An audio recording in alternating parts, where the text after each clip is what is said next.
i-subscribe ang kanilang mga YouTube channel. Please subscribe. Auryada. Minsan kasi may mga time na, ayun, nung nawala si mama, may mga time na nawalan ako ng gana sa buhay. Nawalan ako ng gana na gawin tong mga bagay na to. Talagang nawalan ako ng pag-asa. So yun na nga po no mga kababayan, mga kalingap, napanood po natin sa video ni Rachel Morales Vlogs. Credit po kay Rachel Morales Vlog.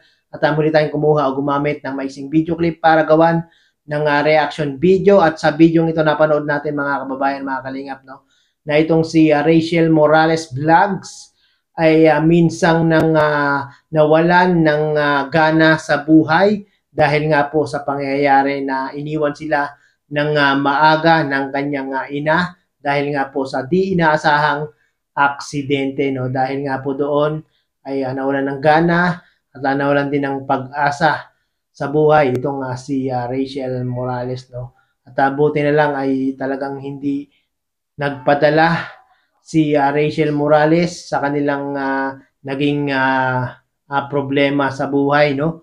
At buti na lang mga kababayan, mga kalingap, ay natulungan sila ng team Kalingap sa pangunguna ni Kuya Bal Santos Matubang at Kalingap Rab, at ang naka-scout sa kanila na si Vincent Calyada, no. Talagang sa isang bata, sa isang anak ay napakahirap talaga na mawalan ka ng magulang sa napakamurang edad, no. Talagang napakahirap niya mga kababayan, mga kalingap, no. Talagang danas ko yang naramdaman ni Rachel Morales na yan, mga kababayan.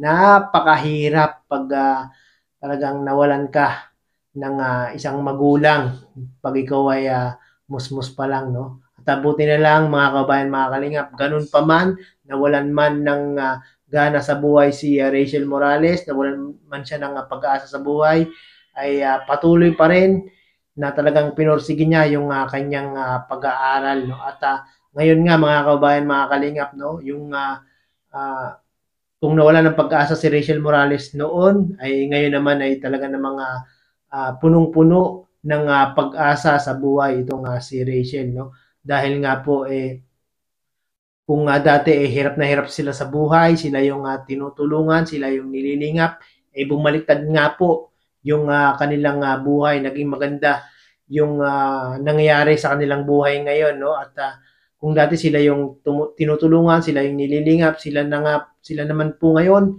ang tumutulong sa ating mga kababayan. Napakaganda ng buhay nila Rachel Morales ngayon, no. At parang napakagandang ilagay o ipalabas sa MMK, mga kababayan, no, yung istorya ng buhay nila Rachel Morales, no. At isama na rin yung kanilang love team, no. Grabe talaga, pang MMK talaga tong buhay nila Rachel. Biruin mo, nasadlak sila sa kahirapan, talagang nawalan ng pag-asa sa buhay, nawalan ng gana sa buhay. Pero ngayon mga kababayan, mga kalingap, talagang punong-puno ng pag-asa at talagang makulay na ang buhay ng Morales family dahil nga po sa tulong ng Team Kalingap, no. Talagang ang Team Kalingap, mga kababayan, mga kalingap, ay hindi lang basta tulong yung nagagawa sa kanilang mga beneficiary, no, maging yung mabigyan sila ng pag-asa na lumaban muli sa hamon ng buhay. Gaya na lang po na nangyari dito kala Rachel Morales, no. At marami nga po talaga mga kababayan, mga kalingap, ang naaantig sa buhay nila Rachel, no. Kaya nga po napakaraming sumuporta, napakaraming mga viewers, subscribers, at mga supporter ni Rachel Morales ang nagmamahal po sa kanya at naniniwala talaga, no. At anuman yung nangyayari ngayon kay Rachel Morales, yung mga negative na mga pambabash, mga kababayan, mga kalingap, ay sana naman po ay limitahan na yung mga pambabash dito kay Rachel Morales, no. Dahil nga po itong si Rachel, mga kababayan, mga kalingap, ay talagang ninanais niyang yung pagtulong ni Kalingap Rab sa kanila ay nais niyang ibalik din sa pamamagitan ng pagtulong din sa ating mga kababayan, no? At, grabe talaga ang nangyayari sa buhay nila Rachel Morales, mga kababayan, mga kalingap, no? At talagang napakahirap ng kanilang buhay noon. At kitaan nyo naman ngayon, mga kababayan, napakaganda, talagang inspiring yung istorya ng buhay nila Rachel Morales, no? Pang MMK talaga, napakaganda.